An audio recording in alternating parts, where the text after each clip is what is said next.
Hello and welcome everybody to the next and most excellent episode of A Thoughtful Bro. We are here with David Koepp. It's going to be an amazing 45 minutes. I hope you stick around for the whole thing. David, as you will soon discover, is one of the great storytellers of our generation. But before we get to David, I'm going to give a few words to set the stage. A Mighty Blaze, for those who may not know, is an all-volunteer initiative to help writers reach readers virtually during COVID and beyond. The Thoughtful Bro is just one of the many great shows on A Mighty Blaze. A Mighty Blaze is all volunteer. We're not asking for any money. If you want to support us, you can like us or follow us on social media. We're broadcasting today on Twitter, on YouTube, and on Facebook. You can find out more about A Mighty Blaze on our website, amightyblaze.com, and you can also subscribe to our newsletter. And through the newsletter every Sunday, you'll get a list of upcoming interviews with authors of books that have just been released. As I said, on A Mighty Blaze, all this content is completely free. But, and as always, if you are in the mood to spend money, please spend it on tightly paced, can't put it down, expertly constructed thrillers by masters of the craft like David Koepp. Books like AURORA, which we're going to spend the next 45 minutes talking about. And if you want to ask David a question, please just pop it in the chat on YouTube, Twitter, or Facebook. It will make its way through the interwebs to me. And that's all I have for the introduction of A Mighty Blaze. Now on to our guest. David Koepp is a novelist, screenwriter, and film director, and one of the most successful storytellers, as I said, of our generation, and really in the history of the movie business. As a screenwriter, his films have spanned nearly every genre, from thriller to sci-fi to comedy to action to drama, superhero horror, adventure, and fantasy. He's been impossible to pigeonhole throughout his career. The films he's written include Jurassic Park, Indiana Jones and the Crystal Skull, Mission Impossible, Carlito's Way, and War of the Worlds. He's adapted some of the best-selling books in history, including novels by Dan Brown and Michael Crichton. He's also worked with such directors as Steven Spielberg, Steven Soderbergh, Ron Howard, Brian De Palma, and David Fincher. His films have earned billions of dollars at the box office. As a film director, his work includes films such as Ghost Town and Premium Rush. And in recent years, he has successfully turned to novel writing. His first novel was published in 2019. It's called Cold Storage. His second novel, Aurora, is just out as of last week. Aurora is a thriller about the collapse of civilization following a global electrical outage caused by a coronal mass ejection, something that you didn't know about, but you're about to find out a lot more about. Stephen King said of the book, it's a fantastic story, a real page turner, and it's impossible to put down. David, welcome to The Thoughtful Bro. Thank you, Mark. Delightful to be here. This is great. Thank you for being with us. So look, folks, this interview is going to be sort of wide ranging. It's going to go into some of David's career as a screenwriter, some of his kind of storytelling principles and techniques that bleed over into his writing books, and how kind of his career as a director and film screenwriter and novelist kind of all blend together and influence each other. But we're going to start with the book. So David, I blazed through the book. It felt like a summer read. It felt blockbustery. It was like 80 degrees this weekend. I was like sitting at my kid's soccer game, just like ripping through the pages. But just tell me, like, give me the thumbnail sketch. What's Aurora about? We told it really well, and it made me jealous because I tend to go longer.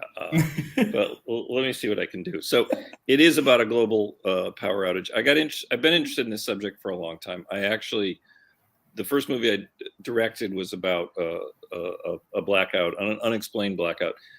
Lasted 3 days, and it was only about these three people. But at the time, I started thinking, what if it were more widespread, and what if it lasted a really long time? So the first thing, I've worked on a number of things over the years that involve some sort of sciencey premise, and the closer your premise is to reality, the better your story is. So I started looking into what might throw the power out across the whole planet for an extended period of time.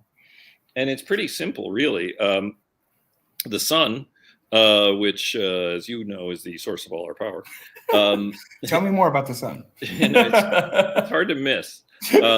It's constantly churning, and it belches out these enormous clouds of electromagnetic plasma, which on a regular basis during the periods of peak solar activity, 3-4 times a day. And normally these drift off into space and are never heard from again. every once in a while, they will make contact with Earth based on where we are in our orbit, and normally a glancing blow. The most recent significant one was in 1989 in Quebec, and power went out across much of the Northeast US and Quebec, but it was a tiny little glancing blow. The last time one of these things hit the Earth directly on was 1859. It came to be known as the Carrington Event after the British astronomer who observed it.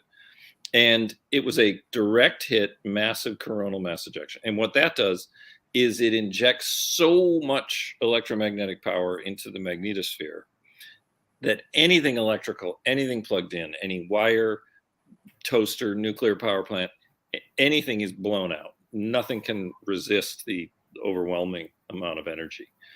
And in 1859, there were only, there was telegraph lines. That was about it. The telegraph system was really the only significant electrical infrastructure that we had.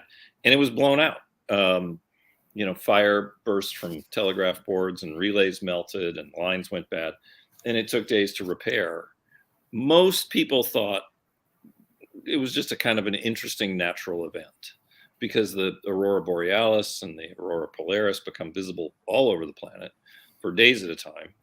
And it's just spectacular. So isn't it an amazing universe we lived in, most people thought. Now, however, our electrical addiction is complete. There's very little that we do in our daily life that does not involve connection to the grid. And these things happen with very little warning. We would have between 12 and 24 hours notice that this is coming. And the solution is there is a way to prevent the damage to our infrastructure, which is you unplug everything. So if all the power grids are taken offline prior to this thing hitting, they will be undamaged because after the course of a week, the electricity dissipates in the atmosphere. So, however, you try selling a voluntary week-long blackout to the planet on 12 hours notice. It's not going to happen. So that got me thinking, I knew how it could happen. And then the next step in any story is, who does it happen to? Right. And obviously what's great about the story is this focus on character and kind of like it's a story sort of more about human nature than it is particularly about this scientific event. But yeah, I mean, you can't help but notice the similarities, with what we went through with this global pandemic. And, if we can't get the most sophisticated, educated, wealthy nation on earth with the best and most universal means of communication, we can't get that country to everybody to just put on a mask. How are you going to convince them in the course of 24 hours, the time it takes for this thing to make its way to Earth? How are you going to convince them to turn off their electricity for 2 weeks, even if the benefits would be just astronomical?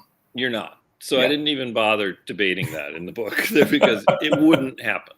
Right. So the power's going out, and the repair time, according to the government reports I read, the repair time to the infrastructure is 12 to 18 months. So before everything is back up and running is a year to a year and a half. We're living in the dark, and I don't have to tell you what that means. No banking, but no everything, right. Including running water, because you need electricity to run water pumps. Yeah. So I didn't want to make a disaster story at that point. I wanted to see how two different communities, one very well prepared and one not at all prepared, see what happens to them over the course of time, and how they might come together or fall apart as a result. Because what I noticed, we all noticed in the pandemic, is there were horrible times and many people lost loved ones, and we were bored, angry, cranky, all the things that we were.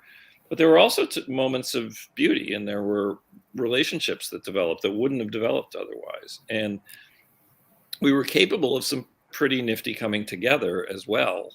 So I took two characters, one, a woman in her late 30s whose life is rather a mess, who lives in Aurora, Illinois, hence the title of the book. The book is right over there. Look, there's one right there. But that one's mine. You can't have it, but you could order it. But the lead character, this woman, lives in Aurora, Illinois. Life's a bit of a mess, raising a 15-year-old stepson who's, whose father is a nightmare, and he's gone. And she's done absolutely nothing to prepare. Yeah. She, like me, and I assume most of us, learned nothing from COVID. I have no bottled water. I have no extra batteries. In fact, I'm out of batteries. I haven't done anything, knowing full well that these things occur and there's going to be something else like it. Still not ready. And then I took another character, extremely wealthy guy, her brother, they're estranged, who's done everything to prepare. And he's one of these guys who's created a survival bunker, a silo in the desert. And he is set up to continue running his life exactly as it was. Yeah. And then I wanted to see, could she maybe become stronger, and could he become weaker, and could things fall apart where we don't expect them to? So it's a great setup. It's totally. It's a great setup, and again, it's sort of like to generalize in a way that's almost unfair to the book. It's sort of like a book about like, hey, the technology and the power grid is one thing, but really it's about our ability to have community and the way we treat each other, which is really going to what's determined whether we're going to get through a catastrophe like that.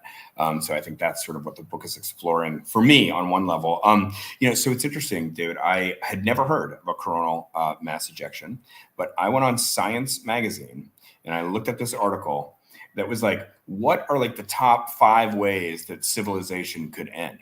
And number 1 was the coronal mass ejection. Yeah. Number 1. I mean, like, let me just kind of quickly like list them off. There was like coronal mass ejections. There's like the Yellowstone caldera, which is the super volcano under Yellowstone National Park, which is like totally due to blow. And like the volcano itself wouldn't be so much the problem, but like it would create a cloud over almost the entire Earth and put us in a kind of nuclear winter for a little while. It's the poisonous gas that'll get you. There you go. And then, of course, there's like nuclear war. There's like the Pacific earthquake, which is due to kind of destroy the west coast of America over the next 100 years. There's a meteor. There's, of course, pandemics. That's a very big one, obviously. But I mean, what was interesting to me, David, is I was looking down this list of like things that could destroy human life as we know it. And this not only was number 1, but it was like the only one. It was like unique in that I can't think of any other story about this. Like all those other ones that I mentioned, you can think of a book or a movie that's about that kind of catastrophe. But why is this one ignored? It's a good question. Probably because we've never seen one in our lifetime. We've seen versions of volcanoes, earthquakes, even meteors. And I mean, they hit us all the time. They're just not big enough to, be a problem. But we really haven't seen this, and it's what's weird about it to me is the more I read about it is it has happened regularly every 100 to 200 years through history, and there are references to it. If you're looking, 1859 is easy to find because there was a historical record in newspapers and things were pretty much up and running. But it's also referred to in the Bible, depending on your Bible interpretation, Ezekiel's vision. From the book of Ezekiel, which is believed to be describing a coronal mass ejection that had a direct hit and lit up the skies. It has occurred. It does occur. Fairly regularly. So it will come. Will it happen tomorrow or never in our lifetimes? We don't know. Yeah. But once I had the disaster premise, I was eager to move to. Because the world is too big. I don't want, and I can't tell the story of the whole world and how it happened. And we've all seen that story. I don't want to go to the White House, and I don't want to, see a bunch of armies and stuff. What I want to see is individual people, because what matters we saw again in COVID, we saw it. Everything became local. You're interested in what's going on around the world, but what matters is what's going on your street or in your apartment building or in your, right where you are. And when communication is cut off, that becomes even more important. So I try to actually say that at the end of chapter 1, I have a character think it's about to not matter what goes on anywhere else in the world. All that matters is what happens on your street. And I'm having him think that, and I'm also sort of telling the reader This is what this is about. Totally. Oh my God. So I want to go on to talk about kind of in this part of the conversation, just talk a little bit about, your work as a screenwriter and how that influences how you look at novels. And I mean, I guess like one way to start is to just state the obvious that like you began an astoundingly successful career as a screenwriter many, many years ago. But you only began as a novelist in the last couple of years. And, you've adapted work by Michael Crichton, by Dan Brown. I mean, Crichton is somebody who I think Publishers Weekly had like a starred review of your book, and they're like, fans of Michael Crichton will be looking forward to Koepp's next book. As far as Dan Brown, something there I noticed was just, I know pace is really important for you. Pace in film is really important. Kind of shorter films are something that you've said that you kind of prefer over kind of longer digressive films. And Dan Brown, I think, is the great master of pace of our time. But what I'll just ask you just to kind of more broadly is like, when you started writing novels a couple of years ago, did Crichton and Brown influence you? If not them, were there other people who you were using as models? Like, how did you learn your craft? Or was it sort of a kind of easy, just kind of half step to the right from screenwriting? I think no question 30 years of storytelling experience comes to bear, and I think the pace, I'll get back to what novelists influenced me, but the pace question is again 30 years of screenwriting impulses. Yeah. Movies have to move forward. They just have to. And I actually find the pace of my books almost leisurely by comparison to what we expect from a movie. Because in a book, you don't mind a 3 or 4 page digression. I'd rather not have 40 pages about the history of cricket, which some authors like to do. And you're slugging through it thinking, okay, I'm still with you, buddy, but come on.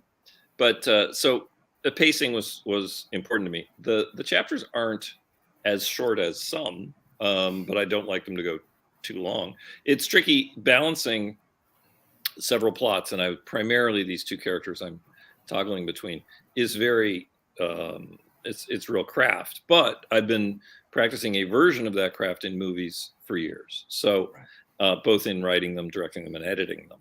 So, but when as for why, who influenced me, growing up, my 2 favorite authors were Kurt Vonnegut and Stephen King. Oh, what a great mix. Who I would imagine would get along pretty well. They wouldn't write the same kind of book, but I think they probably hit it off. I'm sure they knew each other. And, you can learn an awful lot from King. Vonnegut, it's harder to learn from because he's so unique and his tone is his and no one else's ever. King's just a master storyteller, and he writes very good books about writing. The most recent being On Writing, but before that, Dance Macabre, which was his compendium of American horror literature and film, but contained a lot of reflections on the writing process too. And so they were very influential to me in that I just loved reading and I loved the stories they had to tell. As for why I went into writing novels, I'd always wondered about it, and I kept meaning to write one, but my ideas would always occur to me as movies because that's just how my brain works. And I had this, but I'd been meaning to write one because it seemed like a challenge. And as you pointed out in your very generous introduction, I like to mix it up and try things that I think I may or may not be good at, and exercise my creative muscles to the point of failure. And I have failed. I'm proud of some of the failures I've had because I was trying something definitely different. And there's one movie in particular I directed where I was trying something that I thought, this seems nuts and like nobody would ever make this movie or probably want to see it, but I think it's funny. And I tried it, and in fact, nobody does want to see it. I don't think anyone ever will make one like that again. But I was trying something. You cannot say I was being safe or hacky. I was going way the fuck out on a limb, and it snapped, and I fell to my creative death on the stones below. So I had this idea 4 or 5 years ago what became Cold Storage, my first book. And I wanted to write about the character a little without the pressure of trying to come up with the movie outline. So I just started writing in prose a scene where he arrives at work at a job he hates. And the first paragraph or two, I said, well, this is really fun, and I don't have to worry about anything. It was just the writing, and it was pleasant, and I liked the character, and I could say what he was thinking. I could say what he was feeling. And in movies, movie writing is a very particular craft where the only tools you have at your disposal are what an audience would see or hear, what a character does or says. And those are particular. It has to be told primarily visually, some dialogue, or sometimes a lot of dialogue, depending on the writer. But what you can never do is say, he thought back to his third grade teacher and how important she was to him. He has to tell somebody that. He can't just take a moment and think about it. And so I loved the ability to digress within limits. And I found it kind of just a gleeful experience. So, a fungus figures prominently in the story in Cold Storage. And I got to kind of go into the fungus's motivations and how it's thinking after a fashion. What is it planning? What does it intend to do? And what happens when it encounters this enzyme? And how can it get around that barrier? And I had a 4-page sequence with a cockroach. Good luck putting that in a movie. So I found it really quite fun. All right, we'll get into more of that in a moment, but let's just kind of start with your creative process. Like, you have so many screenplays that have done well, now you have these 2 novels that have done well, and I would imagine, sort of, you just alluded to it a moment ago, that there are, not only projects that you've produced that failed, but probably projects that you've written that you've just set aside and you're just like, this isn't working. And so who knows what the total amount of projects that you've done. I mean, it's in the scores, I'm sure. But I guess, like, the question is, you have had so many kind of blockbustery ideas, or have been able to take something, some source material, and make it into something that is just blockbustery and has mass appeal. Do you have a certain feeling that you get about material when you were just walking down the street, or you're in the shower, or driving to the grocery store or something, and it's like, you get a little tingle on your spine and you're like, I have it now? I mean, like, what does it smell like and look like to you when you have, like, the idea and like, this is going to work? Well, first of all, you mentioned my 3 best places to come up with ideas. They absolutely are. It was in the shower, and there's research on that, like the warm water on your brain is doing stuff. Driving to the store, walking down the street, certainly. In fact, the start of Cold Storage was because I saw a guy on the street who looked like a 24-year-old guy in a night, a private security uniform, and he looked like he was coming from a job he hated. And I thought, oh, that guy's a hero of a movie. I like that guy. So they start all over the place. Something you read. I have a story ideas file, and if I read something interesting, I'll park it, I email it to myself and park it in the file. And then if the ideas keep coming, that's the hitch, is there are 1-hour ideas, 24-hour ideas, and then forever ideas. I love that. And I had a 1-hour idea that I really liked recently, based on reality. And I was on the block, something was happening, and I really felt it was important to honk. And I really hate honking. And I will go into the street and talk to people who honk, when I feel it's not necessary. And I'll, or if somebody honks at me in a way that I think is unnecessary, like I didn't leave the red light soon enough, I'll stop and I'll wait through a whole cycle of light to say, look, now see what you did? I was about to go. But you honked, it wasn't necessary, and now you're 45 seconds behind where you were before. I knew you lived in New York, but had I not known that, I would know it now. I used to get out of the car occasionally if I felt it was too much, and my wife pointed out, you're going to get beaten to death one time, and that would be sad, so maybe don't do that. So I honked once, and somebody on the street yelled at me or something because they thought I shouldn't have honked. And I yelled out the window, no, it was a necessary honk. And I thought, what about a story about a guy's life who falls apart because he honks? But he goes, he's determined that was a necessary honk. And that lasted 1 hour where I thought I had the greatest idea of all time. I don't know if I do or not. But. And so, and is the idea then, is the implication that you kind of only would write a novel or write a screenplay about a forever idea? Right. Okay. If it lasts an hour and then, you forget about it, you don't have it for the long haul. If it's a day, if you're still thinking about it the next day, you should probably jot down some notes and see where it gets you. Park it somewhere, because you're not going to start it right away. That's not how it works. And sometimes it just evaporates. But if you continue to think about it from time to time and add thoughts to it, you should write it. That's a forever idea. So let's move from there. So you have the forever idea. Now, is there, when you go into writing your project, is there some kind of storytelling theory that you subscribe to, even if it's not, doesn't come from outside you, from somebody else, or it's like in the ether or whatever, like even an idea that you have, like if you were going to teach a master class in 30 seconds about like David Koepp's ideas on storytelling, like things you just always revert to, things you go back to if you're stuck, just kind of general principles of successful storytelling once you're on the horse and riding, like what would some of those look like? Well, I mean, the first and biggest is you need to have a basic understanding of structure, and it's really simple. I can tell you the whole thing. Stories have beginnings, middles, and ends. And they're exactly like life. The beginning tends to be, not terribly long, and involves some pretty consequential things happen. The journey, hitting adolescence is it's a big deal. Your whole body changes. Everything about you changes. You start to think about sex. Everything is different. So that's a real plot point. That I would call that the end of Act 1 right there.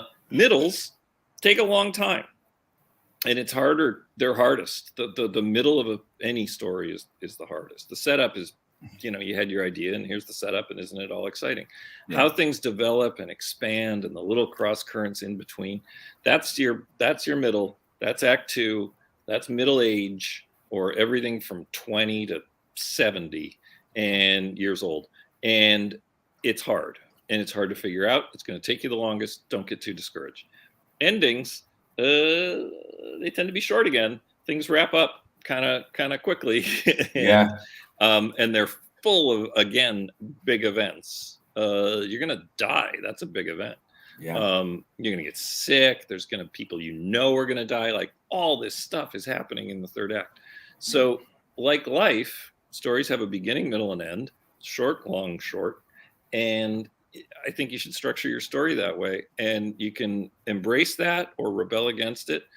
But at least it's an ethos. It's it's a way of looking at things. Right. And so then moving on to when you're done writing your story. I mean, just give me a moment to set up this question because I'm very interested in your ideas about collaboration and feedback. So a few weeks ago, I had Michael Arndt on the show. He wrote Little Miss Sunshine and Toy Story 3, and he was talking about how things work at Pixar. And he said, at Pixar, is a kind of a beautiful sentiment, whether you agree with it or not. At Pixar, stories are like cathedrals. They're products of a community. And, I've heard you say, by contrast, now, I'm not holding you to this as like your theory of life, but you said, this is just a quote from an interview I saw. My nightmare as a writer is a number of people sitting around in an office saying, right, let's really dig into this.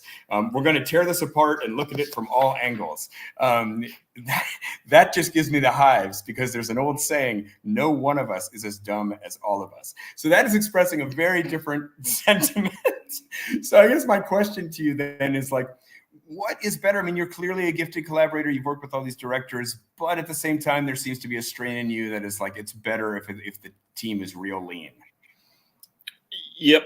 Michael Arndt's a great writer who has done great work. I spoke to him on the phone once or twice, and I found him very engaging and totally. So that's a fine quote. It's just a difference in style. If stories are cathedrals, I don't know because I've never been in a cult.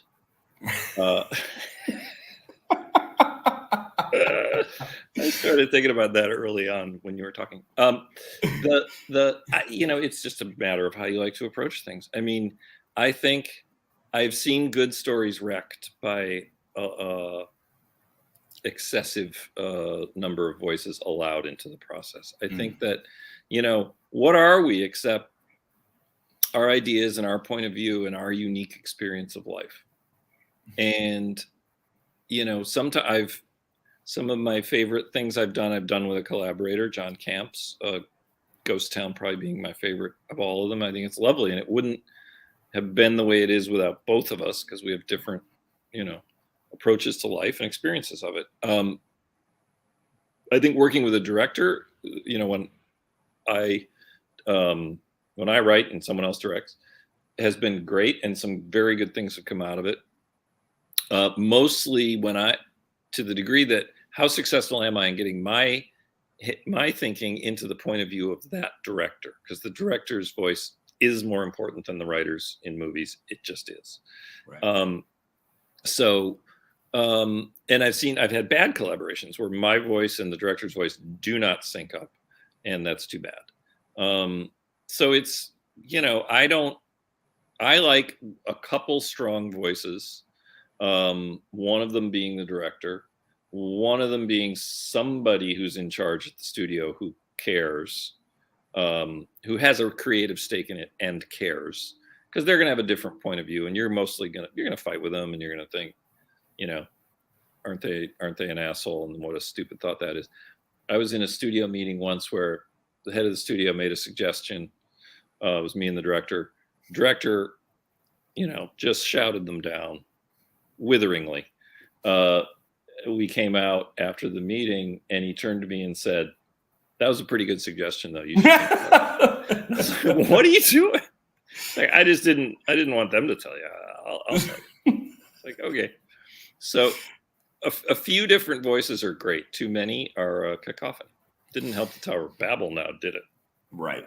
Now, but one of the things I've always wondered about is, you wrote Spider-Man, Sam Raimi's Spider-Man. I think you're working on the Green Lantern now. Maybe you definitely Green Hornet.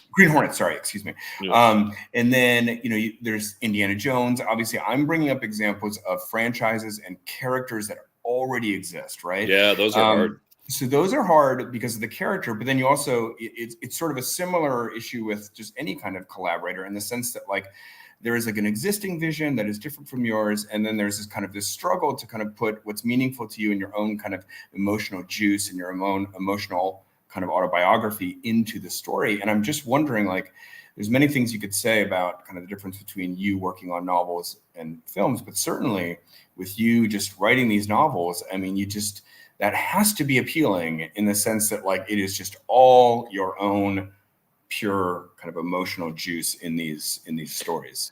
Yeah, for good or for bad. You know, I think that I have a lot of interesting things to say, but I think I also have a lot of boring things to say. So having an editor of some sort to help you, separate the wheat from the chaff is a big deal. Writing, but it's great. Yeah, like, the mistakes are mine. It's the same reason I wanted to direct initially, and I still do every few years. Even though there are other directors who could do it better, I would rather the mistakes be mine than someone else's. It's just easier to live with long term if it's your mistake, because you understand how it happened, why it happened, and there you are. But working with existing properties, especially if they were beloved, is just exceedingly difficult, and it's very hard to please people. Delighted when it does, bummed out when it doesn't. And you try to get some of yourself in it, not in a narcissistic way, but just because that's the stuff that's going to feel truthful. Yeah. The Indiana Jones script I didn't do a great job on, and it's a bummer, but there's one line in it that's fantastic, and people refer to it, and it makes me happy. It's a line where Denham Elliott's character is getting old, and they're talking about people they've lost. And I'm sorry, Denham Elliott's character is dead. It's Jim Broadbent's character talking about Denham Elliott, and he says, I'm at the point in life where life has stopped giving me things and started taking them away. And it's something my dad said when he was 83. And I just had the good sense to remember it and use it. So people responded well to that line because it's true. And it's something that only someone who is at that point in their life could observe. It's a hell of a line. Isn't it a good line? Yeah. That Don Koepp, he knew what he was talking about. Yeah. I loved that movie, by the way, Crystal Skull. But all right. So just a few final thoughts, and we'll take a couple audience questions at the end. So Steven Soderbergh, you just worked with him on a film for HBO, and I saw an interview of him talking about you. And he said, David has a very deep understanding of movie storytelling and of ideas that only work in the movies or work best in the movies. Storytelling ideas, character ideas. There's a reason he's the most successful screenwriter in history.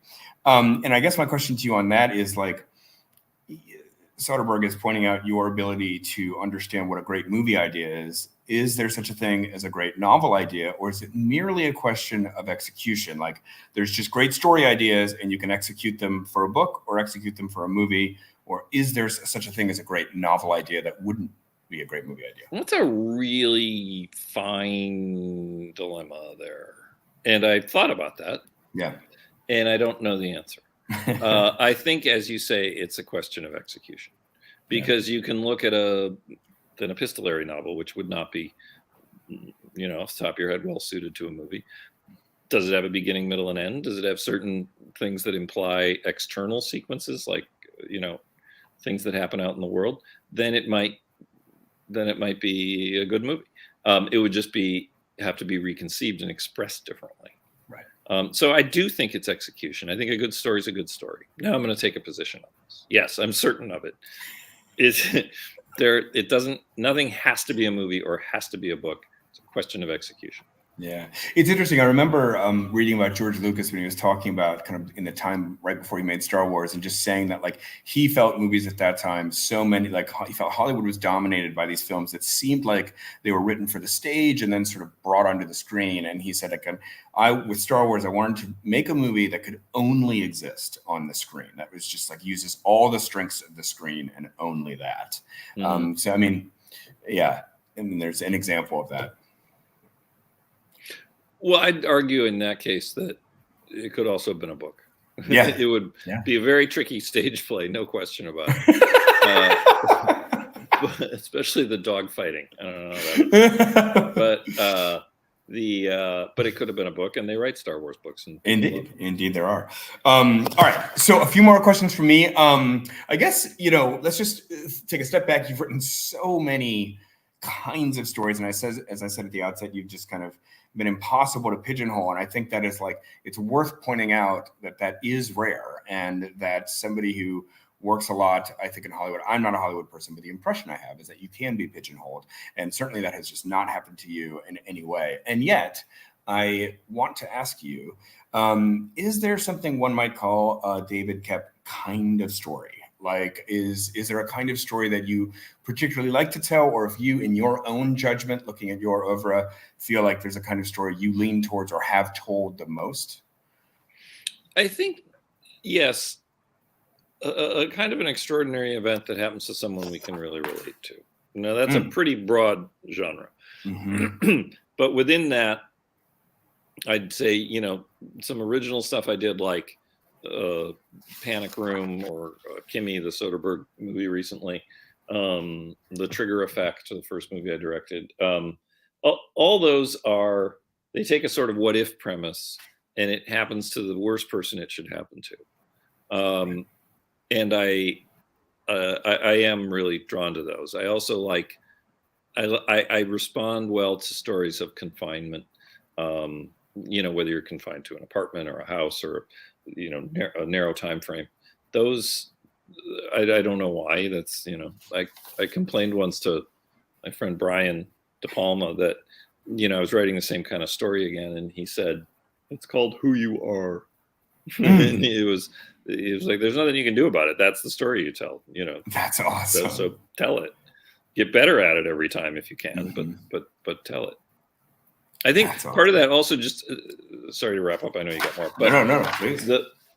I think one of the most influential things I watched when I was young was the Twilight Zone, and I think that's the case for several generations of writers. Rod Serling's Twilight Zone, which really opened up storytelling possibilities in your own mind about what you could do.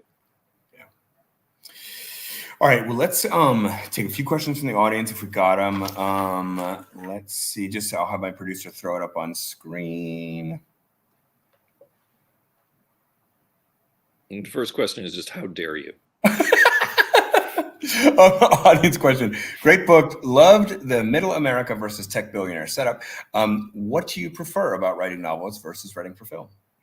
I think something I touched on earlier is the freedom to hop around and digress and not worry how's this going to be expressed in images. Mm-hmm. I just loved that. In you can refer to the sort of not even that apropos of where you're at in the chapter at that moment. You can talk about the job they had in high school, and you're discovering it as you're writing. You think, oh, I know, I bet he worked at a McDonald's, and then you can talk about that. And that's something you just can't do in movies, with very few exceptions. Quentin Tarantino being the notable one. Quentin can digress for 20 minutes and show you the whole episode of the Western that the guy starred in, and you're okay with it. That is not the case in 99% of movies. You don't have time or patience for it, and the story can't support it. So that's what I like about books. It's interesting about books. Yeah, I often kind of, when I'm sharing work with friends and talking to friends about books, I feel like what's great about film, I mean, this is also a double-edged sword as you're discussing here. Film just seems like it's just all story. Whereas in book, it's like part story, but part just like book stuff, I mean, it's like, and sort of anything can be in a book. Philosophy, psychology, description, like it's just, there's so much kind of book matter. And then like a percentage of that will be story matter. Right. But you have the ability to throw in these other things.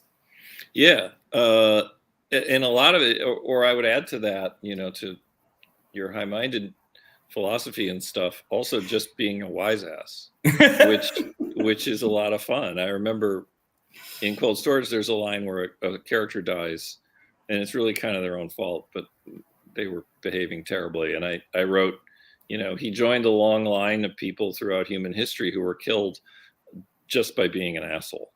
And I really had fun. Made me laugh. So you can do a lot of that stuff, and you can digress. Oh my gosh. All right, let's do one more question from the audience before we wrap here. Okay. Regarding screenwriting, superhero and Star Wars movies take up so much of the market. Is there hope for other kinds of storytelling? And that's interesting. I did see you say in another interview that, you thought like superhero Star Wars and these kinds of films take up so much of studio budgets, and it's sort of, you're the odd man out if you're doing something other than that. Yeah, there's hope, because there's always hope. It's not a delightful time for other kinds of stories. They're doing them. Kimmy was that was a thriller that any studio would have done 10 years ago. We never tried other studios because Stevens got a deal at HBO Max, and it was always going to be for them, and that's just the way it was. But it also worked well. It's a great thing to see on your couch on a Saturday night. It sounds like I'm here plugging Kimmy. I'm actually not. I'm here plugging AURORA, which is right there. But there are different, and Stevens just always been very agnostic. He doesn't care where it appears. People should meet the movie where they want to meet the movie.